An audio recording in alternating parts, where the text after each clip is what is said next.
1979 की है। उत्तर प्रदेश में इटावा जिले के ऊसराहार थाने में एक आम दिन जैसी चहल-पहल हुई। तभी वहां एक बुजुर्ग किसान पहुंचा। उसने दरोगा से कहा, साहब मेरा बैल चोरी हो गया है। दरोगा ने बात सुनी लेकिन रिपोर्ट नहीं लिखी। निराश होकर वो किसान थाने से जाने लगा। तभी बाहर खड़े एक सिपाही ने कहा, बाबा चढ़ावा चढ़ाओ, काम हो जाएगा। किसान वापस थाने के अंदर गया। मोल भाव के बाद 35 रुपए की रिश्वत लेकर रिपोर्ट लिखी गई। रिपोर्ट लिखने के बाद मुंशी ने किसान से पूछा, बाबा हस्ताक्षर करोगे या अंगूठा लगाओगे? किसान ने इंक पैड लिया और पॉकेट से एक मोहर निकालकर उस कागज पर थोप दिया। उस मोहर पर लिखा था, प्रधानमंत्री भारत सरकार। किसान के रूप में थाने पहुंचा शख्स कोई और नहीं बल्कि भारत के 5वें प्रधानमंत्री चौधरी चरण सिंह थे। मैं भारत का पीएम सीरीज के 5वें एपिसोड में बात उस राजनीतिक दांव की जिसने चौधरी चरण सिंह को पीएम बनाया। इमरजेंसी की वजह से कांग्रेस के खिलाफ ऐसा माहौल बना कि 1977 चुनाव में इंदिरा गांधी की कांग्रेस 189 सीटों पर सिमट गई। जनता पार्टी को इस चुनाव में जमकर फायदा हुआ और पार्टी ने 345 सीटों पर जीत हासिल की। चुनाव जीतते ही प्रधानमंत्री पद के लिए 3 दावेदार सामने आए, मोरारजी देसाई, जगजीवन राम और चौधरी चरण सिंह। आखिरकार मोरारजी देसाई प्रधानमंत्री बने, जिसका किस्सा हम इस सीरीज के 4थे एपिसोड में बता चुके हैं। चरण सिंह की नाराजगी कम करने के लिए उनको गृह मंत्रालय दिया गया, लेकिन वो इस फैसले से खुश नहीं थे। वो देसाई को डू नथिंग प्राइम मिनिस्टर कहते थे। अब दोनों के मतभेद सियासी गलियारों से निकलकर जनता तक पहुंचने लगे थे। इतिहासकार रामचंद्र गुहा अपनी किताब इंडिया आफ्टर गांधी में लिखते हैं, मतभेदों के बीच चरण सिंह ने देसाई के बेटे कांति देसाई पर कई आरोप लगाए। देसाई पहले से चौधरी चरण सिंह के व्यवहार से खुश नहीं थे और बेटे पर लगाए गए आरोप की वजह से उनकी नाराजगी बढ़ गई और 1978 में उन्होंने चरण सिंह को अपनी कैबिनेट से बाहर कर दिया।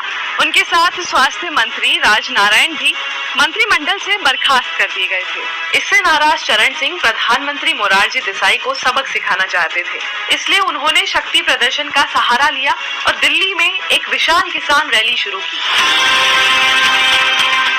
जनता के बीच गुस्से को देखकर सरकार डर गई और चरण सिंह को वापस मंत्रिमंडल में लेना पड़ा। दोबारा मंत्रिमंडल में आने पर चौधरी चरण सिंह उप प्रधानमंत्री बने। ये पहला मौका था जब देश में एक साथ 2 उप प्रधानमंत्री बनाए गए थे। जुलाई 1979 में संसद के मॉनसून सत्र में जनता पार्टी के खिलाफ अविश्वास प्रस्ताव पेश हुआ। चरण सिंह ने बगावत कर दी और अपने सांसदों के साथ सरकार से समर्थन वापस ले लिया। इस सिचुएशन में मोरारजी देसाई को प्रधानमंत्री पद से इस्तीफा देना पड़ा, क्योंकि सरकार बनाने के लिए लोकसभा में कम से कम 50% का बहुमत जरूरी है। कांग्रेस के पास 198 और विपक्ष के पास 227 सीटें थी।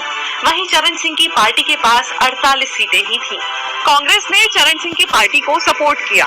इस तरह राजनीतिक चाल चलकर 28 जुलाई 1979 को चौधरी चरण सिंह देश के 5वें प्रधानमंत्री बनाए गए।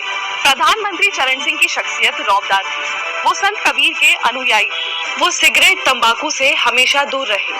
इतना ही नहीं, ऐसे लोगों को चुनाव लड़ने के लिए टिकट भी नहीं देते थे। उन्हें क्रिकेट से सख्त नफरत थी। वो कहते थे, क्रिकेट देश के युवाओं को निकम्मा बना देता है। चौधरी चरण सिंह से जुड़ा एक किस्सा इंदिरा गांधी की गिरफ्तारी का भी है। दरअसल इमरजेंसी में हुई ज्यादतियों और चुनाव प्रचार के दौरान इस्तेमाल की गई जीपों की खरीद में भ्रष्टाचार के आरोप में इंदिरा गांधी को गिरफ्तार करने का फैसला किया गया। उनकी गिरफ्तारी के लिए 1 अक्टूबर की तारीख तय की गई थी। पत्नी के कहने पर चौधरी चरण सिंह ने तारीख बदल दी। उनकी पत्नी ने कहा, इस दिन अगर इंदिरा गिरफ्तार होती हैं, तो दूसरे दिन संडे होने की वजह उन्हें बेल नहीं मिलेगी और एक महिला के लिए ये दिक्कत की बात होगी। अगले दिन गांधी जयंती थी, इसलिए 3 अक्टूबर को इंदिरा गांधी को गिरफ्तार किया गया। ये किस्सा भी इतिहास में दर्ज है कि चौधरी चरण सिंह ने पहले इंदिरा का विरोध किया था और फिर उन्हीं के समर्थन से वो पीएम भी बने।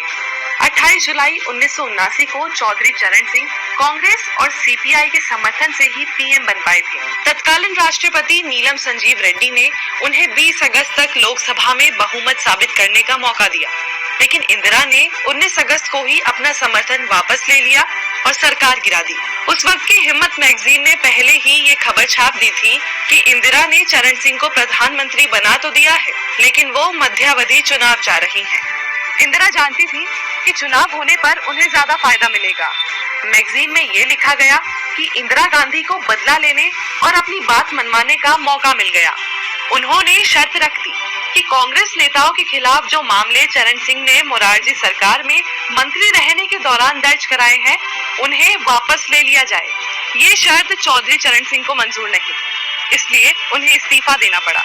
28 जुलाई 1979 से 14 जनवरी 1980 तक, यानी केवल 5.5 महीने ही चौधरी चरण सिंह पीएम पद पर रहे। इस दौरान संसद का कोई सत्र नहीं होने की वजह से वो संसद नहीं जा सके। इस तरह वो भारत के एकमात्र पीएम बन गए जिन्होंने संसद का सामना ही नहीं किया। मैं भारत का